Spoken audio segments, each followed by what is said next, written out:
Me këtë qëndrim po shkelet një nga parimet më themelore të barazis midis palëve.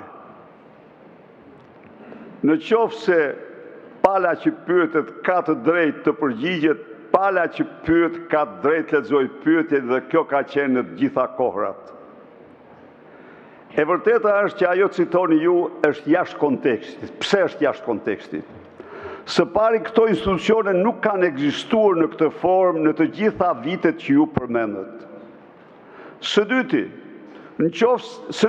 ka një taktik që është përdorur edhe për institucionet, edhe për Këshillin e Ministrave, siç e dini, në rastet caktuara për qëllime taktike, opozita vendos të heqë dorë nga pyetjet. Dhe kjo është një praktikë e përsëritur në këtë parlament. Së treti,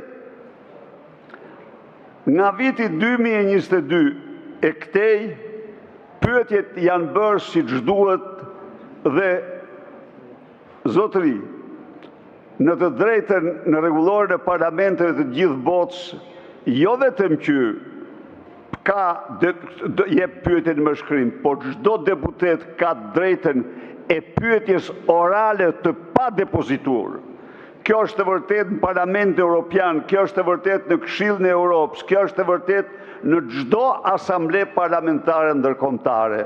Dhe ju e hiqni këtë pa asnjë të keq. Tani pse ky kuadër? Ju e keni sot këtë qytetarë dhe qytetarë të dashur. Kur shifni këtë sallë, imagjinoni bunkerin e frikës të Franz Kafkës apo të një shkrimtari tjetër. Ju jeni me Katar, të gjithë ju keni dosjet e ata. Ata vetë kanë mëkatet e tyre. Ky është një kompromis që bëhet midis mëkatarëve, se si të mbuloni. Natyrisht unë e kuptoj që Uluziu nuk don që u të ngrihem dhe të pyes se si u çfarë të kujt janë ato dy kostumet që i solli Altin Hajri. Nuk don që të pyes për çantën Louis Vuitton, nuk don që të pyes për 500.000 euro.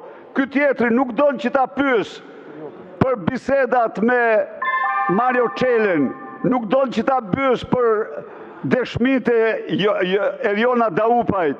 As ai nuk don, se ai flen mbi dosjet e krimit.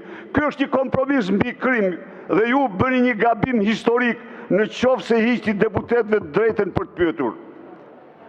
Faleminderit. Fjalën e ka zoti Balla në emër të grupit parlamentar të Partisë Socialiste.